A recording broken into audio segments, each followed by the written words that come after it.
호산나 찬송하리로다 주의 이름으로 오시는 이여.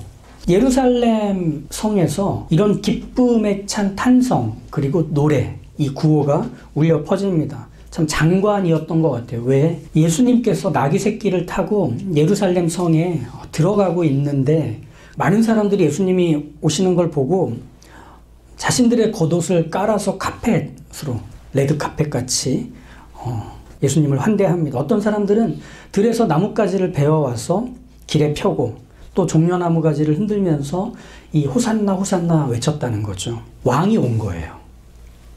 그리고 그 왕의 백성들이 막 기쁘게 환영하고 노래를 부르고 소리를, 환호를 지르는 거죠. 그런데 생각해보면 예수님은 유대인의 왕이었나요? 마가복음을 보면서 예수님이 왕으로 오르신 적은 한 번도 없었던 걸 기억하실 수 있을 거예요. 오히려 사람들이 예수님을 왕으로 삼으려고 할 때 예수님 피하셨어요. 그러니까 왕의 자리에 오르신 적은 한 번도 없어요. 하지만 예수님이 지금 예루살렘의 왕으로 입성하신 것이라고 유대인들은 모두 다 확신하고 있습니다. 그리고 유대인의 왕이 오시기를 가장 바라고 있었기 때문에 준비성 좋은 어떤 유대인들은 이미 들에서 나뭇가지를 베어와서 예수님이 이동하실 자리에다가 펼쳐놓기까지 했다고, 그리고 그걸 흔들며 환대할 준비를 마쳤다고 보여집니다. 미처 준비 못한 사람들이 옷을 깐 거겠죠. 이 유대인들은 지금 이 나귀 새끼를 타고 예루살렘에 들어오고 계시는 분이 누군지를 정확하게 알고 있습니다. 왜냐하면 이 나귀 새끼, 이것이 유대인들과 예수님께는 서로를 알아보는 중요한 사인이었기 때문에 그래요. 성경에서 새끼가 나오는 유명한 구절 중에 하나예요. 나귀 새끼가 있고 독사의 새끼가 있고. 목사들이 공식적으로 이제 험한 말 쓰는 시간이기도 하죠. 예수님은 약속된 사인을 지키기 위해서 예루살렘에 올라가시기 전에 벳바게와 베다니 즈음에서 제자 둘에게 맞은편 마을로 가서 묶여있는 나귀 새끼를 끌고 와라 이렇게 얘기하십니다. 그때 제자가 아니 그걸 끌고 오면 저희 잡혀갈 수도 있는데요 라고 하자 우리가 잘 아는 11장 3절의 말씀, 주께서 쓰시겠다 하라. 그런데 정말 그 마을에 가서 묶여있는 나귀 새끼가 있었고 그걸 풀고 데려오려고 하자 사람들이 묻죠. 그걸 왜 가져가려고 그래? 주께서 쓰시겠다 하라. 이거에 사람들이 순순히 내줍니다. 이유는 뭘까요? 그 내준 사람들도 유대인인 거예요.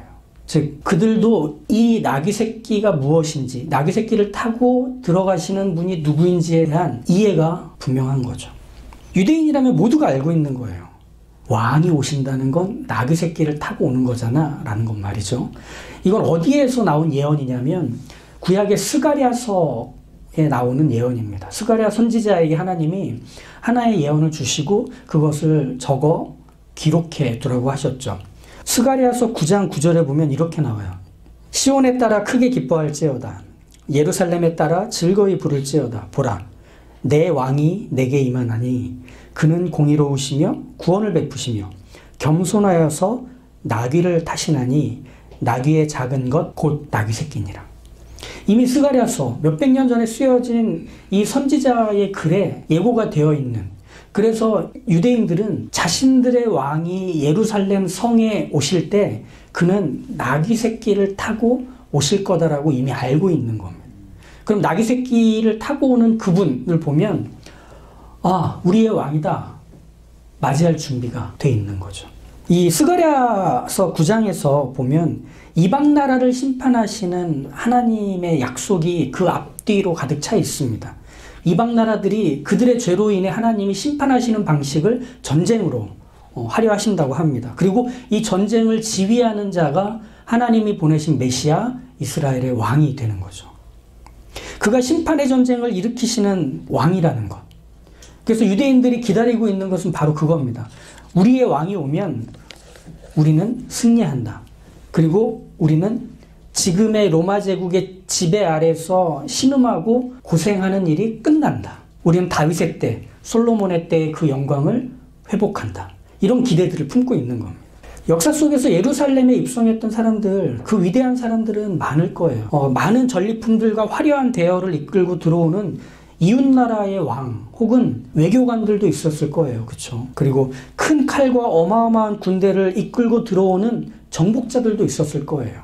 하지만 그들 중 누구도 자기 편인지 아닌지를 알 수 있는 유대인들은 없었을 겁니다. 저 사람들이 우리 편인가? 우리를 도와줄 사람인가? 우리에게 도움이 되는 사람들인가? 확인할 방법은 없죠. 그런데 나귀 새끼를 탔다는 게 바로 그 확인이 되는 겁니다. 아, 우리 편이다. 우리를 돕는 이다. 그러니 나귀 새끼를 타신 예수님의 모습은 유대인들에게는 말할 수 없는 기쁨이 되는 겁니다. 하나님이 왕을 주신다고 하신 약속이 실현되는구나. 그는 우리 편이 되어서 이방 나라들을 심판하는 전쟁을 일으키고 우리에게 승리와 영광을 안기겠구나.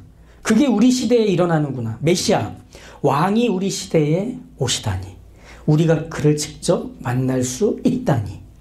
우리와 우리 자손이 이 승리와 영광을 맛본 황금 시대가 되다니. 그게 그들의 기쁨이 되는 거죠.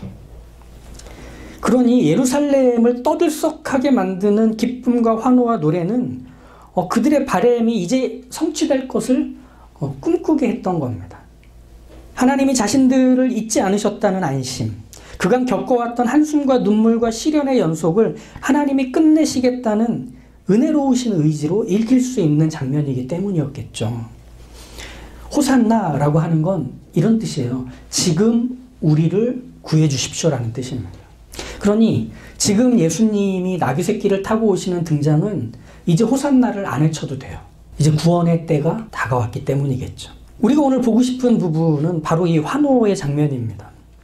예루살렘에서 외쳐진 환호와 노래에서 우리 조상 다윗의 나라라는 표현이 있습니다. 예수님이 메시아로 오시면 세워지게 되는 새로운 승리의 나라, 영광의 나라의 이름은 다윗의 나라입니다. 다윗의 나라라는 것은 다윗이 왕으로 다스리는 나라라는 의미라기보다는 다윗을 왕으로 세워 다스리시는 하나님의 나라를 말하고 있습니다. 이 세상에 누구도 보이지 않는 하나님에게 왕관을 씌워서 다스려달라고 또 다스리고 있다고 봤던 시대는 한 번도 없습니다. 그럼에도 역사 속에서는 두 나라 중 하나로 늘 갈려 있었습니다. 하나님이 다스리는 나라와 하나님이 다스리지 않는 나라, 둘 중 하나였죠. 그리고 이 메시아, 유대인의 왕의 등장 역시 하나님이 다스리지 않는 나라를 향한 심판의 전쟁을 벌인다고 했으니까 그러면 하나님이 다스리는 나라와 하나님이 다스리지 않는 나라는 분명하게 존재한다는 걸 말해주는 거죠. 그렇다면 하나님이 다스리는 나라는 보이지 않는 하나님이 보이는 하나님이 되셔서 왕관을 쓰고 왕궁에 계시는 나라일까? 아니요. 하나님이 다스리는 이 하나님의 나라라는 것은 하나님의 약속, 하나님이 주신 법, 그것을 끊임없이 해석하고 또 나라와 국민의 삶 전체에 적용하려고 힘쓰는 왕이 다스리는 나라를 얘기합니다. 그러니 하나님의 나라라는 것은 이렇게 되는 거예요. 요람에서부터 무덤까지, 쟁기에서부터 창 끝까지, 식탁의 그릇에서부터 성전의 번제단과 진설병을 올려놓는 단까지 하나님의 뜻, 하나님의 성품으로 가득 찬 나라가 곧 하나님의 나라입니다. 그러니 이렇게 설명하면 좋을 것 같아요. 하나님의 나라란 하나님의 뜻, 하나님의 성품이 고스란히 드러나 속속들이 채워져 가는 일에 왕이 힘쓰는 나라입니다. 그러니 이 왕이 해야 되는 일은 철저하고도 겸손한 순종을 통해서 하나님의 뜻을 배우려고 힘쓰고 하나님의 성품을 알려고 힘써서 그 약속과 그 법을 모든 영역에 골고루 그리고 속속들이 채워가는 일을 하는 게 그 왕의 역할이 되겠죠. 그때 하나님의 나라가 세워집니다. 다윗이 그랬잖아요. 그러니까 그걸 다윗의 나라라고 표현하며 동시에 하나님의 나라로 읽는 거죠. 굉장한 일 아닙니까? 사람의 수고로 하나님의 뜻과 성품이 드러나는 나라가 세워진다 하는 건 말이죠. 사람이 시작했지만 그 결실이 하나님으로 완성되는 거예요. 그래서 개인과 가정과 사회와 학교, 병원과 식당과 법원, 그리고 정치, 경제, 문화, 국방까지 그 안에서 각 사람들이 일하고 있는데 그것을 통해 하나님이 누구신지가 드러나게 된대요. 여기저기서 우리는 봐요. 사람의 이기심과 잔인함으로 비극적인 소식들이 일어나고 있고 또 그걸 우리가 듣고 있잖아요. 되게 슬픈 시대를 살잖아요. 가정과 학교에서, 직장과 식당에서, 법원과 또 정치, 경제, 문화, 국방, 외교가 펼쳐지는 모든 자리에서 사람들은 다 자기만을 위해서 욕심을 부리고 삽니다. 그러니 그 욕심을 부리고 있는 사람들과 함께 있는 사람들은 마치 불에 데인 것 같은 피해를 입으면서 살아야 합니다. 욕심을 채우기 위해 상대를 기만하고 망가뜨리는데 누구도 죄책감이 없이 그 일을 계속합니다. 사람이 어떻게 그럴 수 있지라고 생각할 일들이 벌어지는 이 요즘 우리가 사는 이 시대의 복판에서 하나님의 나라는 사실 우리가 가장 꿈꾸고 싶은 나라 아닐까요? 하나님을 닮아 있는 사랑의 나라가 되는 거잖아요. 존중과 헌신, 생명과 개혁, 평화와 공존, 이것이 구체화되는 나라잖아요. 너무 고맙지 않나요? 우리 아이들을 우리가 쫓아다니면서 돌보지 않아도 돼요. 사회 전체가, 도시 전체가 이 한 아이를 사랑해서 길러내기를 힘쓰는 어른들의 눈과 손과 발로 이 아이가 돌봄을 받을 거기 때문에 그게 사랑의 나라잖아요. 저 어릴 때는 동네 골목에서 아이들끼리 그 해 떨어질 때까지 놀았어요. 그 동네 아이들은 그 동네 어른들이 오고 가면서 계속 보고 있었어요. 혹시라도 낯선 사람이 이 아이들 곁을 배회하고 어슬렁거리면 어른들이 항상 주시하고 있었어요. 무슨 일을 벌이는 거 아닌가? 근데 지금은 어떻죠? 아이들이 혼자 놀러 가는 거가 너무 무서운 시대가 됐잖아요. 그리고 아이를 학교에 보내는 것까지도 겁을 내야 되는 시대를 살고 있잖아요. 그러니 하나님의 나라가 더없이 바라게 되는 게 우리가 사는 이 시대 아닙니까? 어디도 안전한 곳이 없는 거죠. 나귀 새끼를 타고 온 예수님이 철저하고도 겸손한 순종으로 하나님의 나라를 세우기를 바랬던 그 유대인들의 마음은 이것보다 훨씬 더 컸을 거라고 생각합니다. 그러니 우리 조상 다윗의 나라가 펼쳐지기를 바랬던, 그리고 그 왕이 되주시기를 바랬던 유대인들의 마음, 우리에게도 공감이 되는 부분이 분명하죠. 여기서 유대인들은 하나님의 나라를 다윗의 나라라고 부르면서 이런 이야기를 덧붙이거든요. 우리 조상 다윗의 나라, 이렇게 덧붙여요. 정확하게 얘기하면 이 노래는 좀 이상한 노래예요. 왜냐하면 모든 유대인들이 왕족은 아니에요. 다윗을 조상으로 삼지 않아요. 모든 유대인들이 다윗이 속했던 지파인 유다 지파도 아닐 거예요. 그런데도 유대인들은 우리 조상 다윗 이렇게 부릅니다. 그 이유는 이스라엘은 다윗의 승리를 자신의 승리로, 다윗의 번영을 자신의 번영으로 여겼기 때문에 그래요. 되게 뻔뻔하죠, 발상 자체가. 하나님께 기름 부음을 받아 왕이 된 건 다윗이에요. 골리앗 앞에 섰던 것도 다윗이고, 많은 전쟁을 치르면서 온몸에 상처를 입고 또 밤이 맞도록 나라를 경영하기 위해, 번영과 발전을 위해 회의하고 수고했던 건 역시 다윗이에요. 그런데 그 혜택이 다 누구에게 돌아가죠? 그 다윗의 나라의 백성들에게 돌아가죠. 이 뻔뻔한 발상은 하나님의 나라의 또 다른 중요한 특징이 됩니다. 무엇이냐면 하나님을 아는 왕이 이룬 성취는 곧 그 나라에 속한 백성들의 것과 같다라는 특징입니다. 이게 하나라는 일체감을 만들어 주는 겁니다. 이게 하나님의 나라에 소속된 우리라는 것을 보여주는 특징이 됩니다. 설령 다윗이 싸울 때 함께 칼과 창을 들고 나선 적이 없다고 해도, 설령 다른 나라의 왕과 외교관들을 만나고 정치와 문화를 발전시키는 회의를 함께 하지 않았다고 해도 다윗의 승리는 이스라엘의 승리인 거예요. 다윗의 번영은 이스라엘의 번영이 되는 거예요. 하나님이 그 원칙을 세우신 거죠. 이스라엘은 이 하나됨에 대한 이해를 잘 갖고 있어요. 과거부터 그랬거든요. 아브라함이 아닌데도 아브라함의 복을 받는 것. 다윗이 아닌데도 다윗이 세운 나라를 자기의 나라로 여기는 것. 솔로몬이 아닌데도 솔로몬의 영광과 이름을 자신들의 것처럼 삼았던 것. 이게 이스라엘 백성들이 구약에서 보여줬던 하나됨의 모습. 이건 유대인들도 지금 잘 알고 있습니다. 메시아가 등장하면, 우리의 왕이 등장하면 그가 하는 모든 성과들, 곧 승리와 번영과 영광은 우리들의 것과 같아. 로마 제국으로부터의 해방, 하나님을 자유롭게 제사하고 섬기는 나라의 건설을 메시아가 해줄 때 그 해방은 자신들의 해방인 겁니다. 그 건설은 자신들을 위한 건설이 되는 겁니다. 비록 내가 수고해서 얻어낸 게 아니라고 해도 내 것이라고 생각하고 기뻐하고 만족할 수 있었던 건 하나님이 우리를 위해 보내신 왕이 하신 일이잖아. 그럼 그건 우리 거야. 라고 하는 대담한 그 확신에 근거한 거기 때문이겠죠. 그러니 예루살렘 성에 울려 퍼졌던 기쁨과 환호, 노래와 감격에는 이런 이유들이 담기는 겁니다. 하나님이 우리를 위해 보내주신 그 왕이 우리를 위해 자유와 승리와 영광과 해방, 번영을 주실 것이다. 그러니 우리도 노래할 것 같아요. 그런 분의 등장을 말이죠.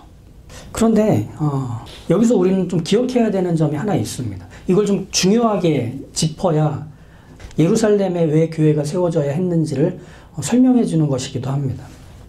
예수님의 예루살렘으로 향하시던 그 모습을 유대인들만 봤을까요?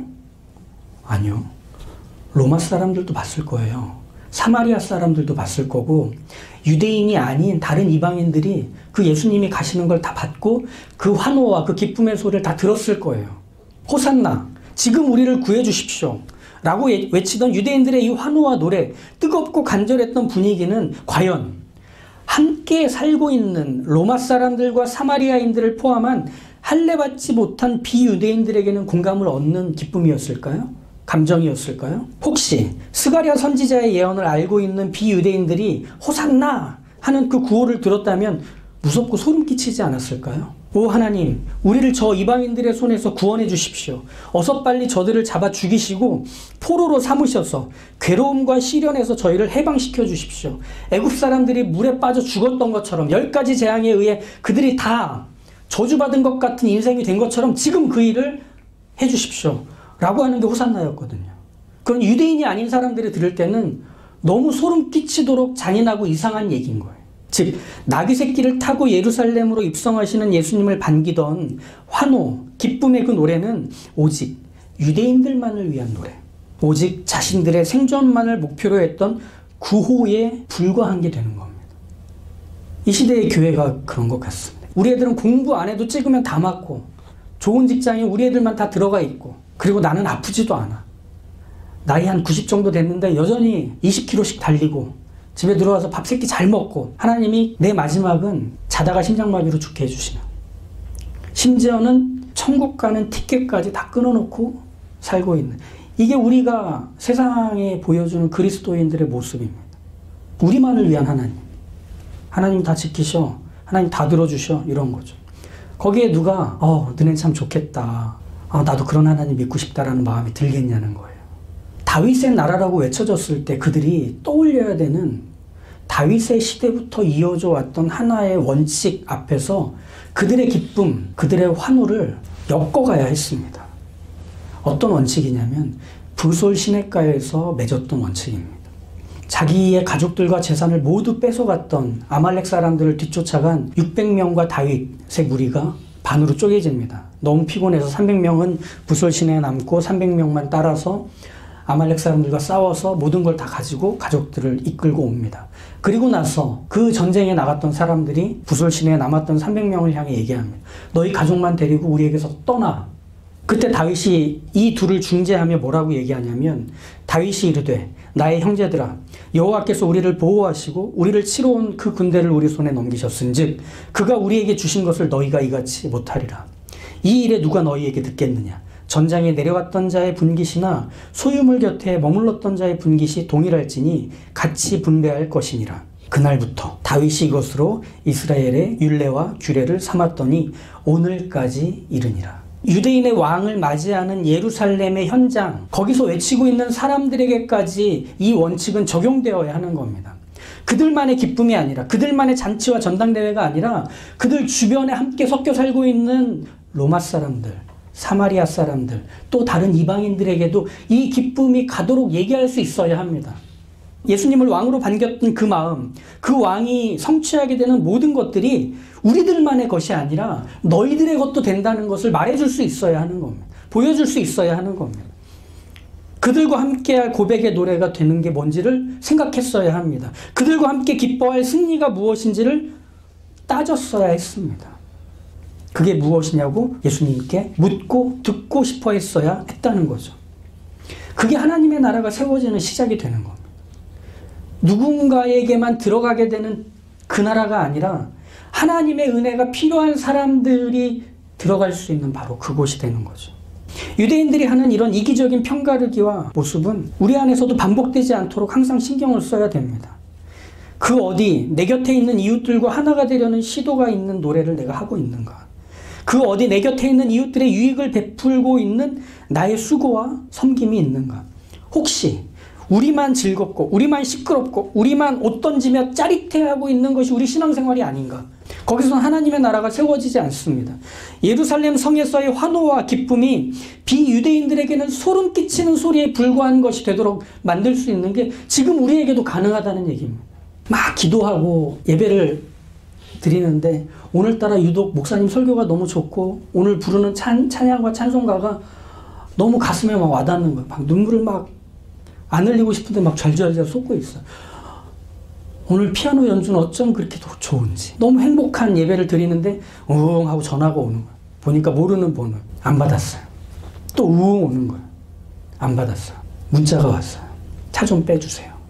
그래서 눈물을 닦으면서 씩씩거리며 엘리베이터를 타고 내려가서 험상궂은 얼굴로 뭘 그렇게 전화를 많이 해요? 지금 예배 드리고 있는데. 이렇게 하면 그 사람이 얼마나 황당할까? 근데 우리는 그게 아무렇지도 않은 거죠.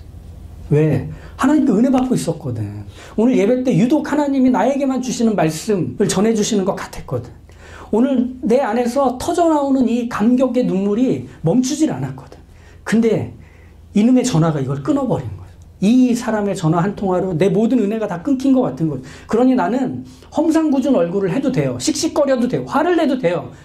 소리를 크게 내도 돼요. 차를 늦게 빼줘도 돼요. 왜?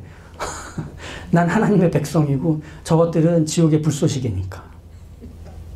정말 이루어져야 했던 건 우리 조상 다윗의 나라의 원칙 속에서 모두가 하나가 되는 일의 그 출발, 그 연장, 그것이 있었어야 하는 겁니다. 그러니 예수님이 잠잠히 닭의 새끼를 타시고 예루살렘으로 들어가시는 거죠. 왜?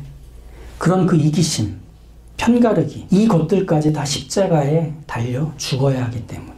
그래서 예수님의 죽으심은 자신이 전부가 되어버린 사람들, 그리고 자신을 위해서만 사는 사람들이 십자가에 달려 죽고 새롭게 태어나는 일을 위해 먼저 죽으신 그 일을 이루시려고 가신 겁니다. 그래서 갈라디아서 2장 20절을 보면 이 내용들이 다 담겨 이렇게 소개됩니다. 내가 그리스도와 함께 십자가에 못 박혀 죽었나니 그런즉 이제는 내가 사는 것이 아니요 오직 내 안에 그리스도께서 사시는 것이라. 이제 내가 육체 가운데 사는 것은 나를 사랑하사 나를 위하여 자기 자신을 버리신 하나님의 아들을 믿는 믿음 안에서 사는 것이라. 여기에 하나를 더 집어넣자면 이렇게 되는 거죠. 자기 자신을 버리신 하나님의 아들을 믿는 믿음 안에서 이웃을 위해 사는 것이라. 내 곁에 있는 이들의 유익을 위해 사는 것이라. 그들의 필요와 그들의 도움과 그들의 인생에 하나님을 소개받을 수 있는 일을 마련하기 위해 사는 것이라. 그런 면에서 그리스도인은 늘 예루살렘 입성을 반기는 종려나무 흔드는 것, 겉옷을 까는 것, 호산나 외치는 것, 이것으로 자신의 신앙을 증명하려고 애쓰는 신앙이어서는 안 됩니다. 받은 은혜가 있다면 그 은혜를 가지고 내 곁에 있는 이들이 안심할 수 있게 만들어야 합니다. 예수님이 죽고 부활하시고 승천하신 후에 있었던 예루살렘에서의 일은 교회가 되는 일이었습니다. 온 유대와 사마리아와 땅끝으로 퍼집니다. 이제 우리는 예배를 마치고 우리에게 주어진 일상으로 돌아가게 될 것입니다. 그 자리에서 그런 사람으로 사셔야 합니다. 십자가에 못 박힌 것 같이 사셔야 합니다. 내가 탱탱하게 살아서 내가 하고 싶은 말 다 하고 내가 느끼고 있는 것 다 말할 줄 알고 내가 겪고 있는 일들 다 자랑할 줄 알면서 사는 것은 우리에게 주어진 삶 아닙니다. 우린 이미 가졌습니다. 굳이 자랑 안 해도 돼요. 잘난 체 안 해도 충분히 잘난 사람들입니다. 우리는 끊임없이 우리 안에 있는 예수 그리스도를 향기롭게 뿜어내는 사람이어야만 합니다. 예수님의 디퓨저가 되는 겁니다. 그래서 그 예수님을 필요로 하는 사람들에게 이미 박혀있는 내가 흘려보낼 수 있는 것들을 흘려보내 그들의 인생에 생명과 안식과 소망을 품게 하여 주십시오. 하나님, 어쩌면 우리의 신앙은 폭발하듯 쏟아내는 기쁨과 터져나오는 환호와 그리고 하나님이 내 편이 되셨다라는 사실을 말하고 싶은 그것들로 가득 차 있어서 내 곁에서 누가 힘겨워하는지 눈물을 흘리고 있는지 자신의 인생 안에서 짓눌려버린 이 숨막힘을 어떻게 해결해야 되는지 알 길 없어 무너져 있는지를 주목하지 않습니다. 매일 잔치였으면 좋겠고 파티였으면 좋겠고 가슴 뛰는 구호만 외쳐지는 전당대회였으면 좋겠고 그렇게 살다가 천국 갔으면 좋겠다고만 생각합니다. 어쩜 하나님 전부를 내주신 사랑을 받은 사람이 나만 사랑하는 사람으로 바뀌어 가는지, 오늘 이 예루살렘을 입성하시는 예수님의 모습에 반응하는 유대인들을 보며 우리를 반성합니다. 회개합니다. 우리 곁에 있는 이들이 내가 예수 믿는다는 사실 때문에 고마워하고 있으며, 내가 예수 믿는다는 사실 때문에 안심하고 있으며, 하나님의 자녀가 됐다는 사실 때문에 너 때문에 숨을 쉰다고 말할 수 있는 그 삶을 살고 있는지 우리가 한 번 더 고민하며 생각하게 하여 주십시오.